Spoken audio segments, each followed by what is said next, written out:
लोग वो याद नहीं रखते जो वो सिर्फ देखते हैं। लोग वो याद रखते हैं जो उन्हें सोचने पर मजबूर कर देता है। आपकी लाइफ अगर सिर्फ एक नॉर्मल रास्ते पर चलेगी, मतलब जिसमें कोई उतार चढ़ाव नहीं है, कोई आपसे नाराज नहीं है, कोई आपको छोड़कर नहीं गया, किसी ने आपसे कुछ नहीं कहा, तो ये चीज हमेशा आपको कुछ ना सीखा हुआ यानी एक कच्चा खिलाड़ी बना कर रखेगी।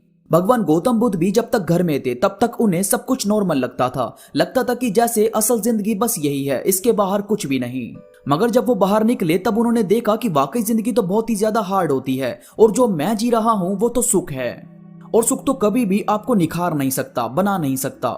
सोना भी भट्टी में तपता है तब जाकर निखरता है। कोयला लाखों करोड़ों साल किसी खान के अंदर दबा रहता है तब जाकर हीरे का रूप लेता है।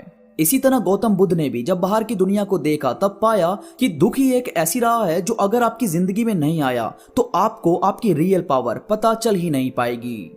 आपने रॉकस्टार मूवी देखी हो तो आपको याद होगा कि उसमें रणबीर कपूर को ऐसा दिखाया गया है कि वो रॉकस्टार बनना तो चाहते हैं, मगर अपनी आवाज में वो दर्द, वो फील कैसे लाएं जो उन्होंने कभी फील किया ही नहीं।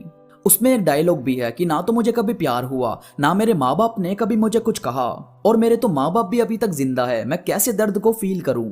फिर अचानक उसे किसी लड़की से प्यार होता है और वो उससे अलग हो जाती है, तब उसे कुछ ऐसा फील होता है कि हाँ ये भी कुछ चीज है।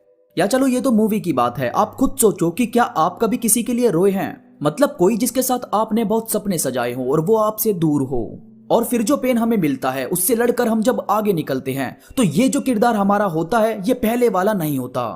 अब हम पहले से बेहतर बन चुके होते हैं, हम फील तो करते हैं मगर अब इस दर्द से कैसे निकलना है ये चीज हमें समझ में आ गई होती है। ठीक ऐसे ही किसी सपने में होता है, एक चीज नहीं होती तो हम किसी दूसरी चीज को ट्राई करते हैं और फिर उस चीज में आगे बढ़ते रहते हैं। और ऐसा कभी नहीं है कि हमें कुछ कामयाबी ना मिले, मिलती जरूर है, बस उसमें थोड़ा वक्त लग सकता है। अभी हाल ही में MS धोनी जी ने इंटरनेशनल क्रिकेट से रिटायरमेंट ली है। पूरे देश का और उनके फैंस का बहुत दिल दुखा कि कुछ दिन और खेलते तो कितना सही रहता। उनसे यार आप अगर सीखना चाहो तो बहुत सारी चीजें सीख सकते हो, मतलब उनकी जो थिंकिंग है, जो किसी चीज को देखने का नजरिया है वो बड़ा कमाल का है। आप चाहे किसी भी सिचुएशन में उन्हें देखो, वो कभी भी ओवर एक्साइटेड नहीं होते। मैं आपको उनके कुछ कोट्स बताता हूं जो हमारी पर्सनल लाइफ को किस तरह से हिट करते हैं, आप हिल जाएंगे। सबसे पहले है, उन्होंने एक बार कहा था कि मेरे पास 3 कुत्ते हैं और मैं कभी मैच हार जाऊं या कभी जीत जाऊं वो हमेशा मेरे साथ सेम बिहेव करते हैं।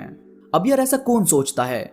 मेरे हिसाब से ऐसा सिर्फ वही इंसान सोच सकता है जो उस चीज को बहुत डीपली फील करे।